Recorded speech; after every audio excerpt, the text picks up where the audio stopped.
আসসালামু আলাইকুম সুপ্রিয় দর্শক, ক্যান্সার আনসার লাইভে সে সাপ্তাহিক আয়োজন আজকের আয়োজনে আপনাদেরকে স্বাগতম। আপনারা জানেন প্রতি সপ্তাহে আমি ক্যান্সার সম্পর্কিত বিভিন্ন প্রশ্নের জবাব নিয়ে আপনাদের সামনে হাজির হই।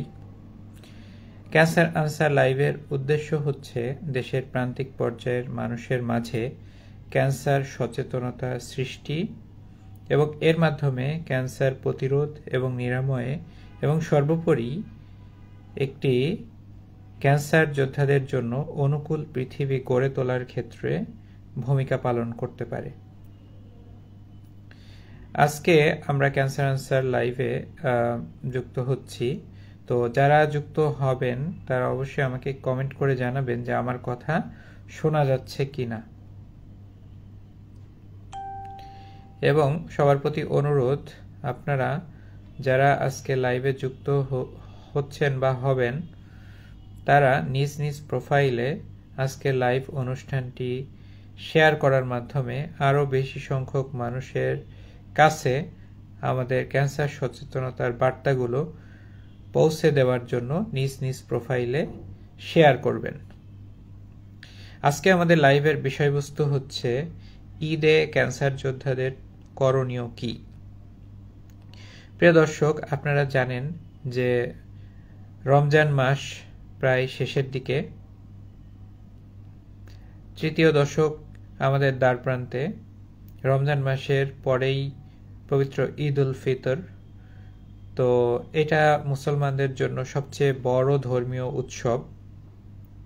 সুতরাং প্রতিটি ক্যান্সার রোগী যারা আছেন তাদের অবশ্যই জানা উচিত যে ঈদ উপলক্ষে আপনার করণীয় এবং বর্জনীয় দিকগুলা, অর্থাৎ আপনার সুস্থ থাকার জন্য কোন নিয়মগুলো মানবেন, কোন কাজগুলো করবেন এবং কোন কাজগুলো করবেন না।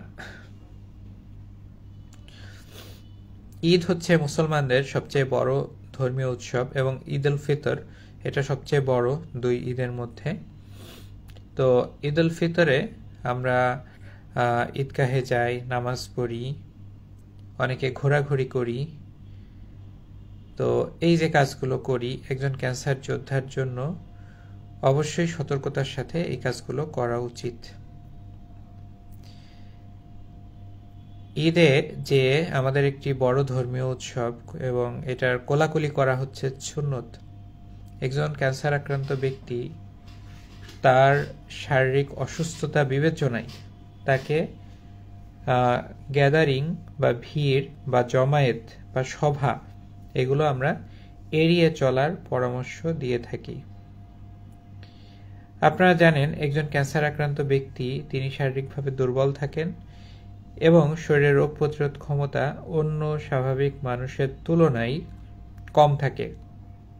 এমত অবস্থায় তাকে অবশ্যই ভিড় এবং জনসমাগমপূর্ণ এলাকা এড়িয়ে চলার পরামর্শ দিব। দ্বিতীয়ত, যাদের পারফরমেন্স স্ট্যাটাস খুব একটি ভালো নয়, অর্থাৎ যারা নিজের কাজ নিজে করতে পারেন বা পারলেও হিমশিম খান, যারা অতিরিক্ত শারীরিকভাবে দুর্বল, তাদের ক্ষেত্রে পায়ে হেঁটে ঈদগাহে যাওয়ার যে ব্যাপারটি এবং ঈদগাহ থেকে আসার যে ব্যাপারটি, এই ব্যাপারটি অবশ্যই বিবেচনা করতে হবে যে সেই শারীরিক সক্ষমতা তার আছে কিনা। একজন ক্যান্সার আক্রান্ত ব্যক্তিকে আমরা অবশ্যই একা ছেড়ে দিব না, তার সাথে পরিবারের কোনো একজন সদস্য অবশ্যই তার সাথে থাকবেন যাতে তার কোনো ধরনের অ্যাক্সিডেন্ট বা দুর্ঘটনা না ঘটে। ক্যান্সার আক্রান্ত ব্যক্তি তিনি আমাদের সম্পদ এবং ক্যান্সার আক্রান্ত ব্যক্তি যারা আছেন তাদের খাওয়া দাওয়ার ক্ষেত্রে যদি বলি যে ঈদ উল ফিতরের দিন প্রথমেই সকালবেলা নামাজের আগেই কিছু খেয়ে যাওয়া হচ্ছে সুন্নত। তো সেই সুন্নতটি আমরা পালন করতে পারবো। এরপরে আপনাদের যারা বাড়িতে অনেক মেহমান আসবে, আত্মীয় স্বজন নাতি নাতনি আসবে, অবশ্যই আমরা একসাথে অনেক ভালো একটি সময় আমরা কাটাতে পারবো। ঈদের সময়টি আসলে মোক্ষম সময় এবং একজন ক্যান্সার যোদ্ধা অবশ্যই এই সময়টাকে এনজয় করতে পারেন। শুধু আমাদের মাথায় একটা জিনিস রাখতে হবে যে একজন ক্যান্সার আক্রান্ত ব্যক্তি মানেই মৃত্যু পথযাত্রী নয়। অর্থাৎ একজন মৃত্যু পথযাত্রী মানুষ হিসেবে আমরা যাতে তাকে কখনোই বিবেচনা না করি।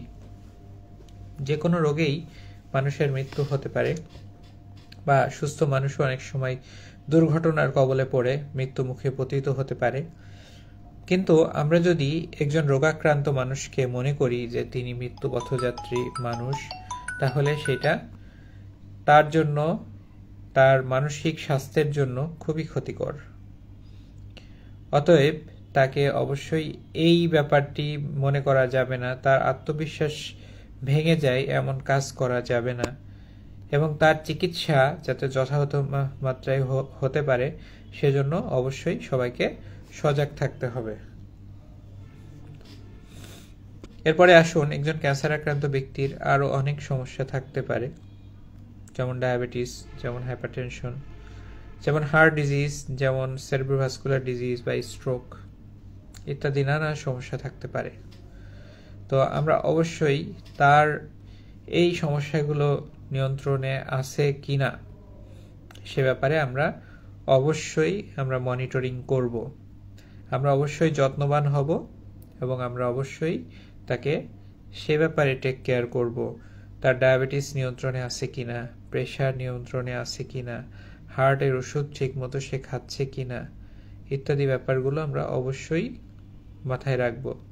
আমাদের মনে রাখা দরকার যে ক্যান্সার ইটসেলফ এটা কিন্তু কিলার নয়। অর্থাৎ ক্যান্সার নিজে কিন্তু মানুষকে মেরে ফেলবে এরকম নয়, বরং ক্যান্সার আক্রান্ত ব্যক্তির ক্ষেত্রে অন্যান্য রোগগুলো, অন্যান্য শারীরিক কন্ডিশনগুলোকে আমরা অবশ্যই গুরুত্বের সাথে বিবেচনায় নিব।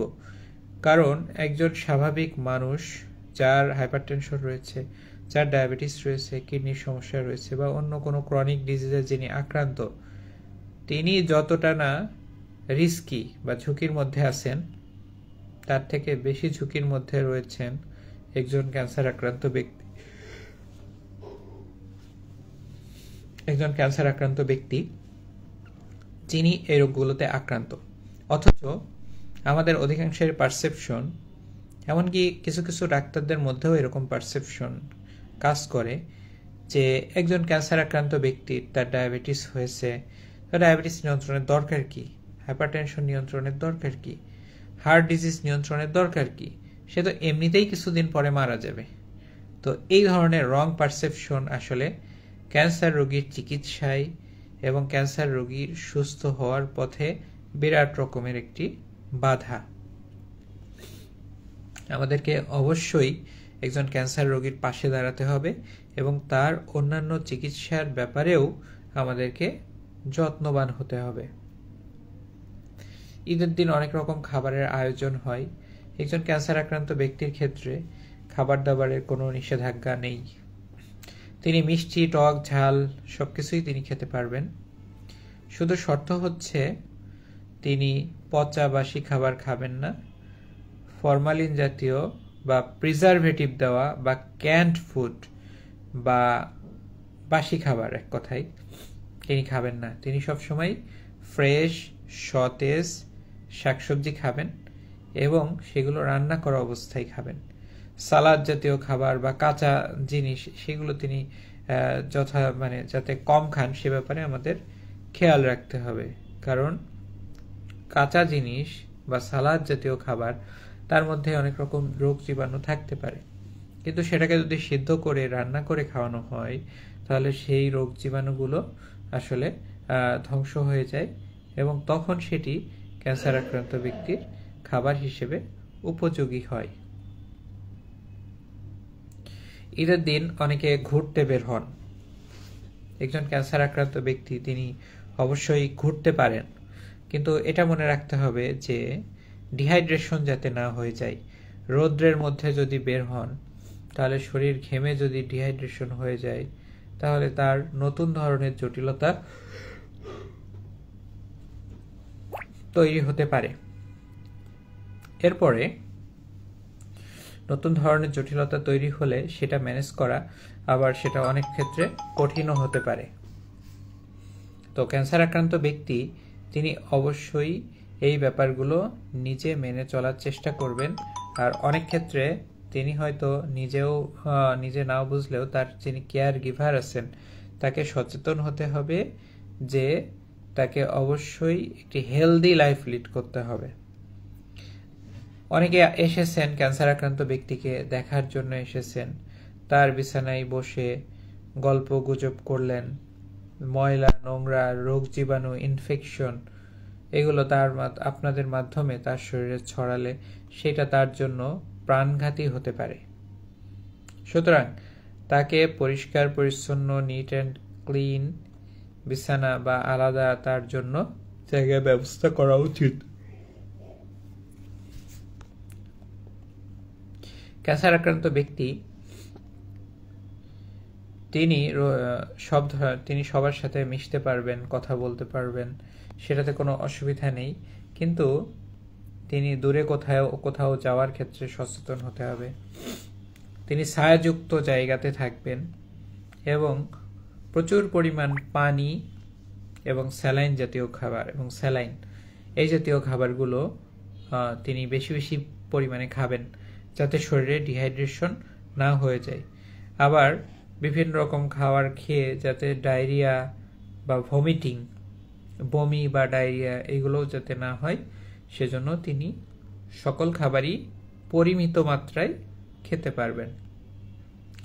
অনেকে মনে করেন যে মিষ্টি ক্যান্সার আক্রান্ত রোগীর জন্য একটি কুখাদ্য বা অন্তরায়, কিন্তু এটা সম্পূর্ণ ভ্রান্ত একটি ধারণা।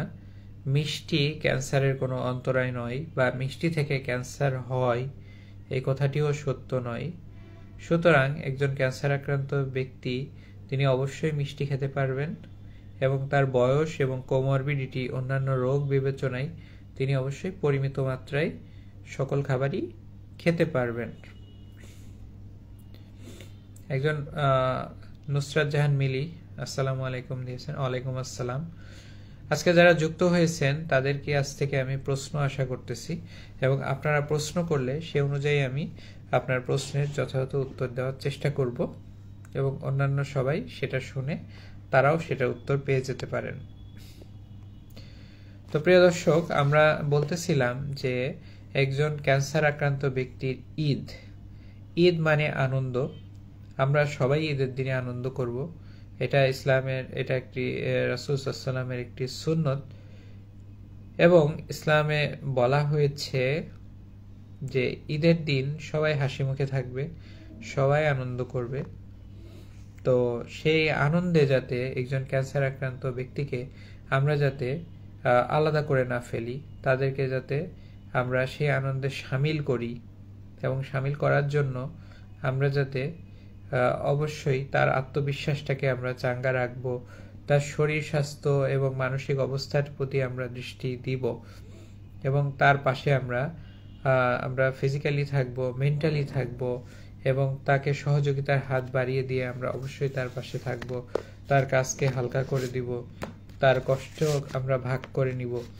তো এর মাধ্যমে একজন ক্যান্সার আক্রান্ত ব্যক্তি ঈদের আনন্দ উপভোগ করতে পারবেন এবং সে আনন্দ তিনি অন্যান্যদের মতোই উপভোগ করতে পারবেন এবং তার মনে কষ্ট থাকবে না বা অন্য কোনো খারাপ অনুভূতি থাকবে না। ইনশাআল্লাহ আমরা ঈদে সবাই মিলে একসাথে আমরা মজা করব, একসাথে আমরা ঈদের সময়টা ভালো একটা সময় কাটাবো এবং অনেকে যারা আপনজন দূরে দূরে থাকেন, আসতে পারেন না, ঈদের সময় আসেন, তাদেরও বলবো যে আপনার ক্যান্সার আক্রান্ত ব্যক্তির কাছে বেশি সময় দিন, তাকে গুরুত্ব দিন, তাকে সম্মান দিন, তাকে একঘরে করে রাখবেন না বা তাকে বৈষম্য করবেন না। তাহলে তিনিও আপনাদের সাথে ৮-১০ জন মানুষের মতো তিনিও আনন্দে সামিল হবেন, তিনিও ঈদের আনন্দ উপভোগ করতে পারবেন। রাজীব ইসলাম সালাম দিয়েছেন। ওয়ালাইকুম আসসালাম। আপনারা যারা আজকে প্রোগ্রামে যুক্ত হয়েছেন সবাইকে অসংখ্য ধন্যবাদ যে আপনারা কষ্ট করে যুক্ত হয়েছেন এবং যারা প্রশ্ন করেছেন বা কমেন্ট করেছেন তাদেরকেও অসংখ্য ধন্যবাদ। প্রিয় দর্শক, আমাদের লাইভটার উদ্দেশ্য